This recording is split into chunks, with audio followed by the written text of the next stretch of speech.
Right. So, um, I've been recently reading a lot of books recently, obviously, and I've picked up I picked up this book purely by chance. I was just browsing. I had a voucher for Waterstones, and it was about £10 voucher. I wanted to spend it, so I went to Waterstones, and I thought, I want to buy a book.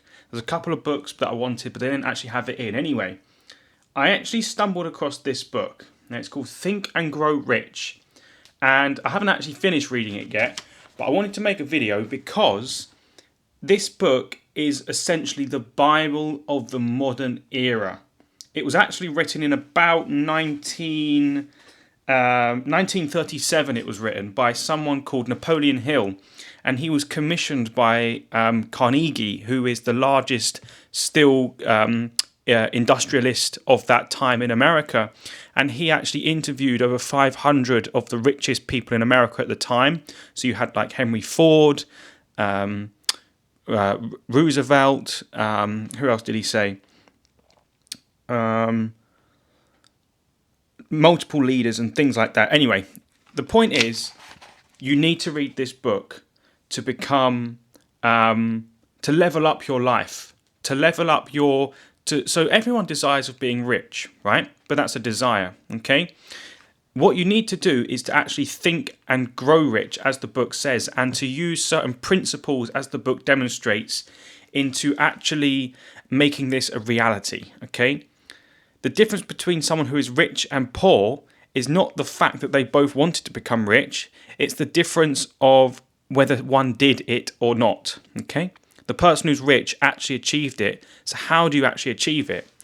This book goes into certain things, but I've only read maybe the first half, and the overwhelming point it's trying to make is if you believe in yourself and you believe something enough and you then work hard enough to get that thing, it will happen. So he's basically talking about here, if you master your mind, then the riches will follow. I'm just going to read this little bit to you, and if you haven't got a clue what I'm saying, rewatch the video, rewatch this clip, write it down and fully understand it, because I read this and I've done quite a lot of research on this now before, and I thought that this was an absolute genius thing. So, the mind comes, finally, to take on nature of the influences that dominate it. So it's basically saying that the mind will think thoughts of anything that is dominating. So this was what I was saying about the poverty mindset, okay? If you're constantly having negative thoughts, the brain will think negatively, okay? You have to see yourself in the future as positive. You have to plan things out. The largest chapter in this book is organized planning, okay? So that's what the first bit means. The mind comes, finally, to take on the nature of the influences that dominate it. Understand this truth and you will know why it is essential for you to encourage the positive emotions as dominating forces of your mind. So again, think positively, think as though you already have the material thing that you want, whether that be the business, the money, or the cars. And discourage and eliminate negative emotions. So again, eliminate the poverty mindset. A mind dominated by positive emotions becomes a favourable abode for the state of mind known as faith. If you have positive emotions, then you have faith in yourself, you have faith in what you're going to achieve, and you have faith in the product that you're trying to sell by using positive emotions only. A mind so dominated may, at will, give the subconscious mind instructions, which it will accept and act upon immediately. It then goes into detail about the subconscious mind and how if you think so much about one thing, it will become subconscious. You'll start dreaming about it. You'll think about it unconsciously. Okay? And it's at that point when these thoughts enter the subconscious mind, then the reality will transmute itself into the desire. Okay? The first chapter is actually on desire and making sure your desire is of quality. Okay? It's sufficient. It's written down. It's clear. It is by the age of 35, I want to be earning £1 million a year.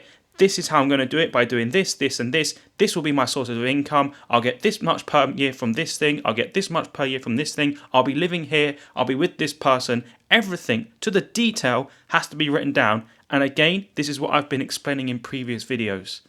Okay? He's basically saying as well that every single thing that humanity has created, the businesses, the cars, the ideas, the space shuttle, the countries, the languages, has been a byproduct of a thought. Okay? Everything started from this seed of a thought. So plant the seeds in your head. Listen to podcasts, gain knowledge, read philosophical books, travel the world. Get your brain on the same wavelength as your own subconscious mind and as with nature around you and the universe. He refers to this thing as the ether. Okay? That's just the random waves of energy and thought that are going around the universe.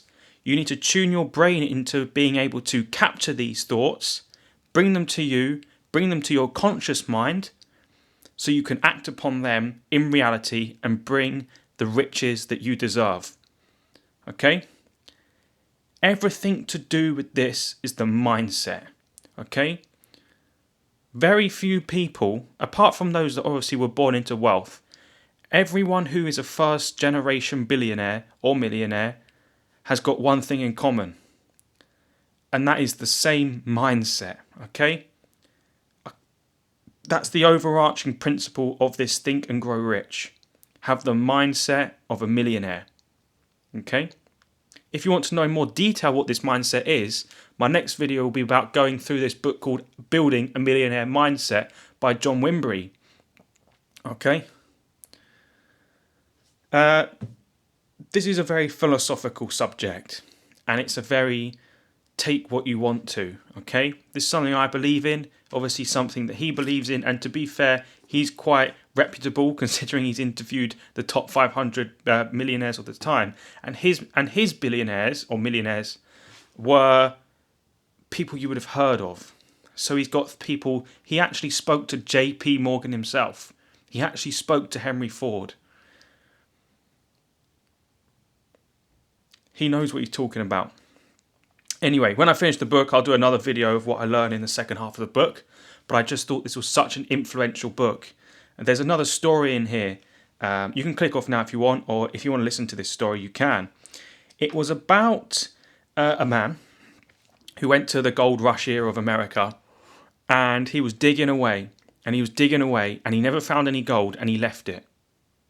Years later, he bought a company to dig mine, and he actually did go up, and he went back to the original place that he was digging, and he dug with machinery only a few more meters, and he stumbled across one of the largest gold mines of the time in the area.